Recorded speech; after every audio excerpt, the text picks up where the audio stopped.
दिल्ली शहर में एक गरीब परिवार रहा करता था। उसका घर सड़क के नजदीक होने की वजह से अक्सर उसके घर के बाहर कूड़ा रहता था।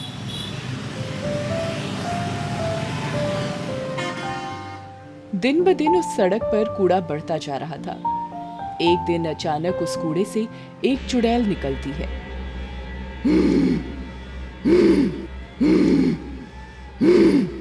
तुम लोगों ने मुझे चैन से सोने भी ना दिया, अब कुछ करना होगा। ऐसा कहते ही उसके मुंह पर एक केले का छिलका आकर गिरता है। ये एक गाड़ी वाले ने किया होता है जो अपने परिवार के साथ वहां से गुजर रहा होता है। सुनो जी, ऐसा नहीं करना चाहिए। अरे क्या हुआ, एक केला ही तो था। वैसे भी उसने इतनी गर्मी में अपने आप जलकर खत्म हो जाना है। अब ये सब मैं गाड़ी में थोड़े ही रखता। महंगी गाड़ी है, कोई कूड़े उठाने वाली गाड़ी थोड़ी है। जिसके घर के बाहर गिरा है वो रखे सफाई। अब जो गलत है सो गलत है, अब कौन समझाए आपको। जब समझा नहीं सकती तो कोशिश क्यों करती हो? आई बड़ी सफाई रखने वाली। इसकी ये जरूरत अभी बताती हूँ। ऐसा कहकर वह उस गाड़ी के पीछे लटक जाती है और उनका पीछा करते करते उस आदमी के घर तक पहुंच जाती है। रात हो जाती है और सभी सो जाते हैं। कुछ देर बाद वो आदमी वॉशरूम जाता है और फ्रिज में रखा खाना बिना हाथ धोए खाने लग जाता है। वो चुड़ैल ये सब देख रही होती है। जैसे ही वो अपने कमरे में आता है, चुड़ैल उसके सिरहाने के पास खड़ी होती है। ये देखकर आदमी जोर से चिल्लाता है, बचाओ, भूत भूत भूत। क्या हुआ, कहाँ है भूत? यहाँ तो कोई भी नहीं, आप भूत की बात करते हो। सो जाओ। जैसे ही वो आदमी सो जाता है, चुड़ैल फिर से वहां आती है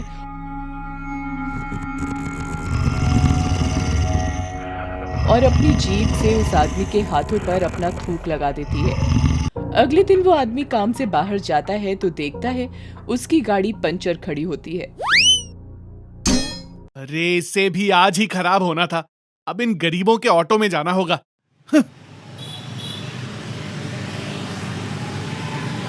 क्या हुआ साहब, आज नहाए नहीं क्या? बहुत बदबू आ रही है।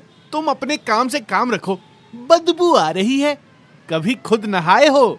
वो गाड़ी वाला आदमी काफी कुछ बोलने लग जाता है। जैसे ही ऑटो चालक अपने शीशे से पीछे देखता है, वो डर से सहम जाता है, क्योंकि वो उस चुड़ैल को भी देख लेता है जो उस आदमी के साथ होती है। कुछ देर बाद, कितना हुआ? 100 रुपया साहब। ऑटो वाला पैसे लेता है और घर चला जाता है।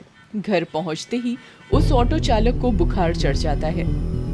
उसका बुखार देखकर उसकी पत्नी परेशान हो जाती है और उसको दवाई देकर आराम करने को कहती है, लेकिन उसका बुखार कम नहीं होता। कुछ देर बाद ऑटो चालक कहता है, सुनो, मुझे सांस लेने में तकलीफ हो रही है। ऐसा सुनकर ऑटो चालक की पत्नी उसको एक रेहड़ी के सहारे डॉक्टर के पास लेकर जाती है, लेकिन डॉक्टर उसको हाथ लगाने से मना कर देते हैं। डॉक्टर साहब, आप क्यों नहीं देखते मेरे पति को? तुमको नहीं पता, कोरोना बीमारी फैली हुई है। अपने चारों ओर देखो, इन सबको बेड भी नहीं मिला। जाओ, किसी और अस्पताल में इलाज करवाओ। बेचारी पत्नी अपने पति को काफी जगह लेकर जाती है, मगर कोई भी अस्पताल खाली नहीं होता। वो बेचारी थक कर नीचे गिर जाती है। कुछ देर बाद उसे जब होश आता है तो उसके आसपास और पेशेंट भी होते हैं। उन सब में वही गाड़ी वाला भी होता है। सुनो, उस आदमी के पास से मुझे दूर ले जाओ। ये बीमारी इसकी वजह से आई है। मैं आपको कहाँ लेकर जाऊं? कोई भी हॉस्पिटल खाली नहीं है। अगर आपको कुछ हो गया तो आपके बिना कौन है हमारा? तभी अचानक ऑटो वाला उस चुड़ैल को देख लेता है, जो ठीक उसी गाड़ी वाले के साथ खड़ी होती है। ऑटो वाला एकदम डर जाता है और अपनी पत्नी से घर जाने को कहता है। उसकी बीवी ऑटो वाले के कहने पर उसको घर ले आती है और भगवान के आगे रोने लग जाती है। हे भगवान, ये कैसी बीमारी बना दी आपने? अगर आज मेरे पति को कुछ हो गया तो हम सड़क पर आ जाएंगे। भगवान कहाँ है आप? कुछ तो कीजिए, कुछ तो कीजिए। कुछ देर बाद वही चुड़ैल उस घर में आती है और कहती है, भगवान को दोष मत दो, ये सब तुम्हारा सबका किया हुआ है। अगर अपने आसपास सफाई नहीं रखोगे तो ऐसी ही बीमारियां बढ़ेंगी। खुले में शौच, कहीं भी थूकना, कहीं भी कचरा फेंक देना और बिना हाथ धोए कुछ भी खा लेना, ऐसी और भी बीमारियों को जन्म देंगे। मैं तो तुम्हारे घर के बाहर उस कूड़े के ढेर के नीचे सो रही थी, लेकिन इस गंदगी से मुझ जैसी चुड़ैल का रहना भी मुश्किल हो गया। तुम लोग तो इंसान हो, कम से कम तुम तो साफ रह सकते हो। आप बिल्कुल ठीक कह रही हैं। आज से मैं अपने आसपास साफ सफाई रखूंगी।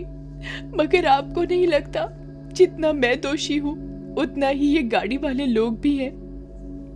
ये सुनकर चुड़ैल ऑटो वाले के पति को ठीक कर देती है और अगले ही दिन वो दोनों अपने आसपास सफाई कर देते हैं और एक बोर्ड लगा देते हैं जिस पर लिखा होता है, कृपया यहाँ कचरा मत फेंकें।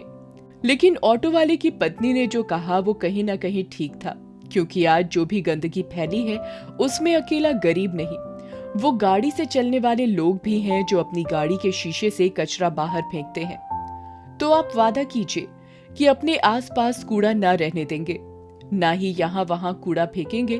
और हमारी ये कहानी आपको कैसी लगी नीचे कमेंट सेक्शन में कमेंट जरूर करें। और हाँ, हमारा चैनल सब्सक्राइब करना मत भूलिएगा। हम जल्द ही मिलेंगे एक नई कहानी के साथ। धन्यवाद। लेकिन उनको कुछ समझ ही नहीं आता, सब सो जाते हैं। अचानक रात को एक आवाज आती है, हवा आ रही है ना, हवा आ रही है ना, हवा आ रही है ना, हवा आ रही है ना। ये आवाज सुनकर सबकी नींद खुल जाती है। आवाज बहुत डरावनी होती है। मम्मी, ये किसकी आवाज थी? बेटा, शायद बाहर से ये आवाज आई। तुम सो जाओ, मैं और पापा हैं ना तुम्हारे पास। सोहन सो जाता है, लेकिन मम्मी पापा पूरी रात जागते रहते हैं। उनको कुछ समझ नहीं आता कि क्या हो रहा है। सुनो, उनको कोई आवाज आई क्या? नहीं, लेकिन जैसे ही मम्मी की नजर पंखे पर पड़ती है तो मम्मी बहुत तेज चिल्लाती है, वो देखिए। पापा जैसे ही ऊपर देखते हैं डर जाते हैं। पंखे पर एक बड़े दांत और सफेद बाल वाली औरत बैठी होती है। कौन हो तुम? हवा आ रही है ना।